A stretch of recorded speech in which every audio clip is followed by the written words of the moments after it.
Voice is in Barnet today because there are 18,250 women who are able to make a difference to the elections on the 3rd of May.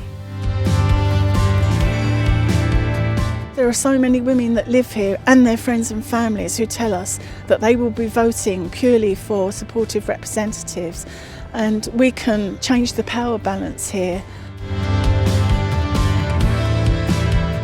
Women in Barnet who are affected by pension loss can actually exercise power now. They must hold all their political candidates to account and actually ask them, challenge them, what are you going to do to support us?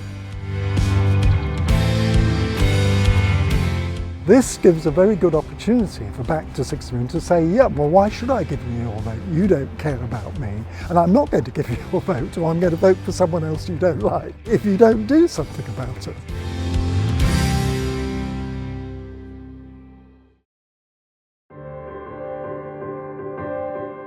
Back to 60 is really fighting for the rights of women who thought they were going to get a pension at 60, whom a government decided, and it was John Major's government, decided in 1995 that they weren't, they were going to wait until 65, but didn't tell them.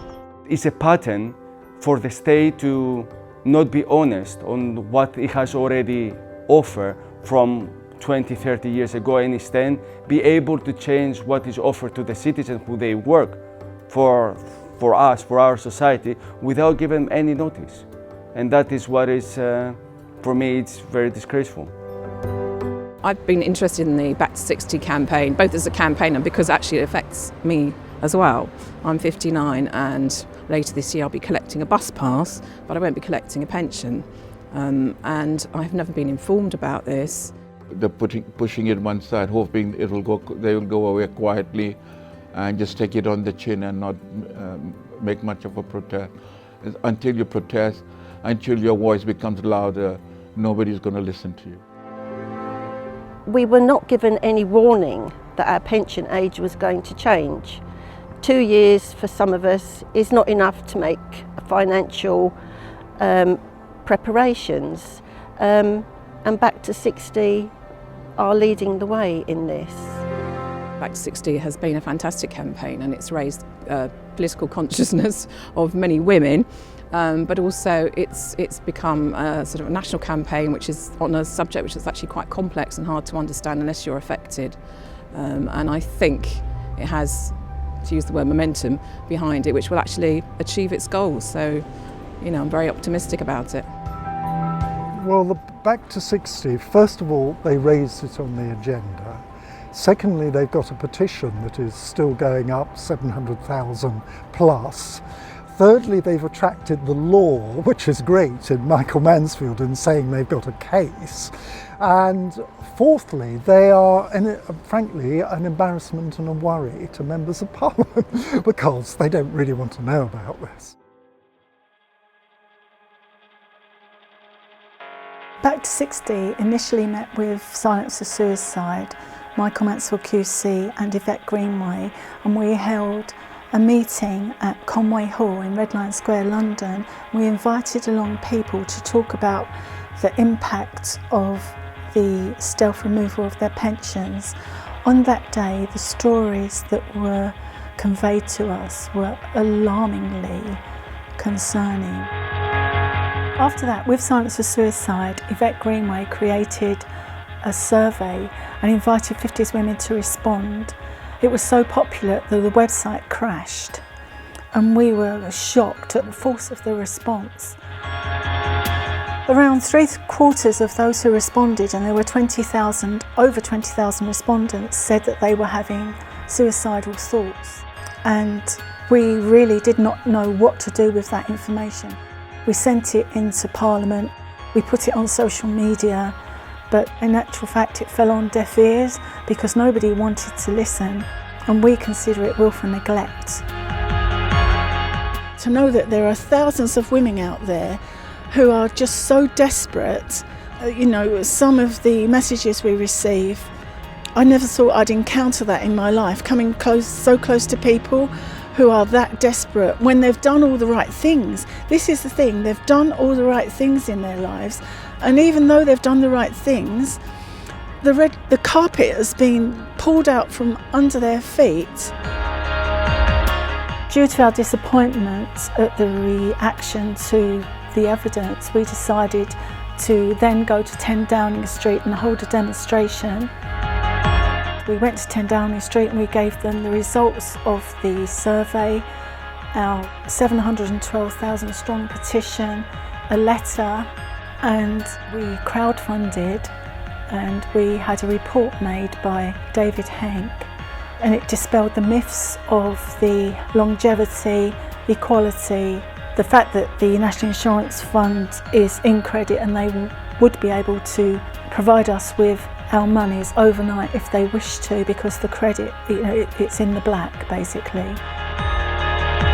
There's been an official survey that shows all the austerity cuts that came in under basically it's two governments really, the coalition and this one.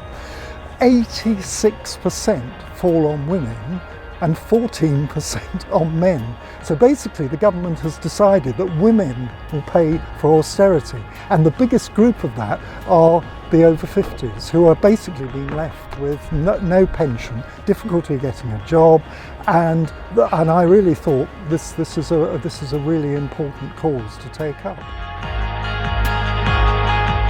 This all led up to the beginning of March when we'd crowdfunded, and we were able to then instruct Michael Mansfield QC at Nexford Chambers to represent us, and thankfully they accepted our instructions, and we'll shortly be making an announcement about our plans forward. During the last 5 months, Back to 60 has made a meteoric rise. We have a petition which is 712,000 strong. We have a world-class legal team. The unions are expressing interest in us. We have phenomenal voting prowess, which we will execute in the May elections.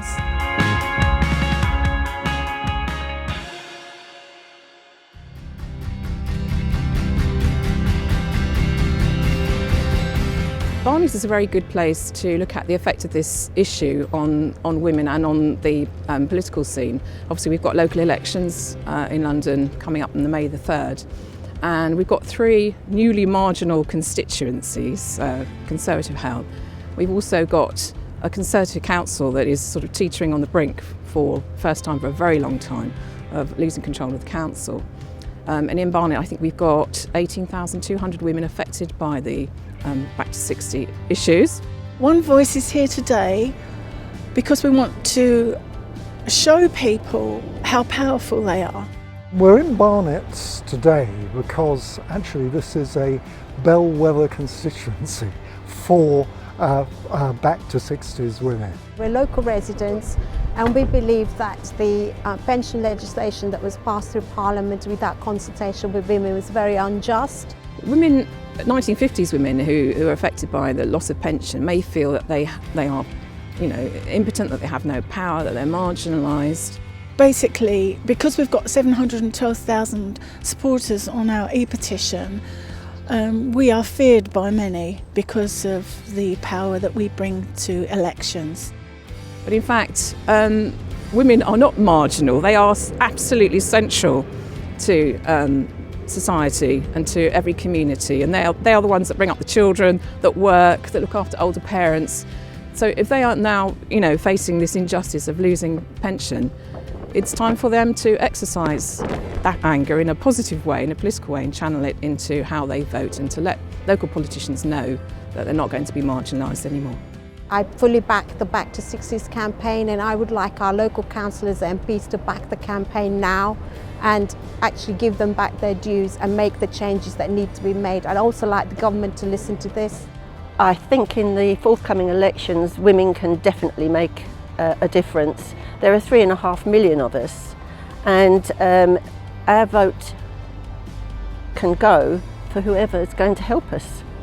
In my view, in order for the women to be able to achieve their goal, to make sure that they won't be treated wrong with regards to the pension, is to make sure that the sons, the daughters, the relatives and the Main Street public listen and knows about it. And therefore I will advise them to go out and talk to as many people as possible about this issue.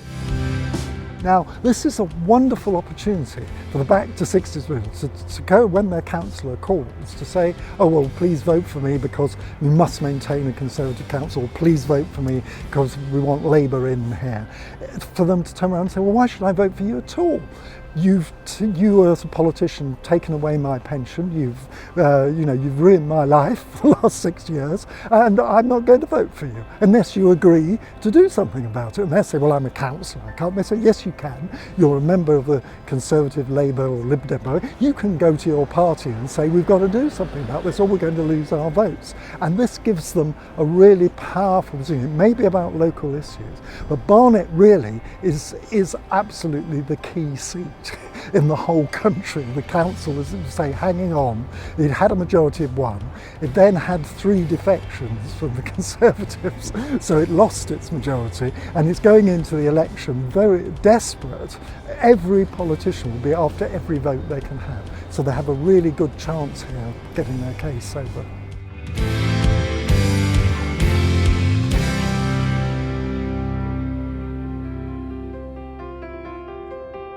Personally, as a candidate of the Labour Party, and hopefully if I get selected, the main way that I can support this movement is by bringing every 2 months or every month when we have a full council meeting, a question about it. Recently, for the elections, my local association decided to deselect me. My role as your representative is to make sure that your voice is heard in the town hall. I can't see the Conservative Party doing anything about this, although I'm a Conservative, or have been until May the 3rd. Sorry, I stepped down, so I'm not a Conservative. But I'm quite happy. I am talking to the other parties to the run up to the election. I can put the proposition to them on your behalf and see if they will take the message out before the election. And hopefully that message will resonate with the women born in 50s. We're here to determine how those women feel about the situation and which way they will be voting. And they tell us that they'll be voting for supportive representatives rather than anybody else because they're just tired of asking for their earned dues to be returned. So we're using our voting prowess to demonstrate that we mean business. 1950s women may feel that they don't count, but in fact in other countries they've actually gone on strike, and shown the power they do have. Poland, which had 62 as the retirement, reduced it back to 60 in defiance. Bulgaria has had a huge row. There's been an uprising in Bulgaria among pensioners, and they said no, well, okay, we'll put it back to 60 again. The Italian elections, which led to sort of 2 non-establishment parties winning it, were all on a proposal, we'll bring back to 60. We'll put the pension age down again. And what is quite fascinating, the Back to 60 are now part of although they're not connected, to a European movement that's saying enough is enough. We're not going to accept this. And that is a very interesting development. There is actually a growing revolt among the elderly, which politicians haven't really realised yet. Enough is enough. We've been extremely patient, and I think the MPs that do want to help us, their patience has expired as well. With their own parties, they tell us that. Because this issue is about the well-being of a citizen, therefore it's not political. And although I do come from the Labour Party, for me the priority is about the well-being of a person, and that has nothing to do with my political view, it has to do with my views as human. In 1974, I was part of changing the law for adopted children to get their birth certificates and their documents. And I believe that now I'm in my 60s and I've had my pension withheld, that I can be part of a campaign with Back to 60 to get our pensions back.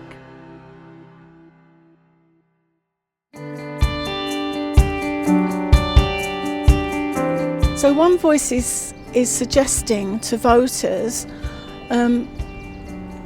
use your power. You are powerful, and don't think that one vote will not make a difference. It will make a difference. And and know that with confidence that every single vote counts, every single vote. So encourage your friends and your family to vote for supportive representatives, and those who don't answer your inquiries, they're plainly not going to help you.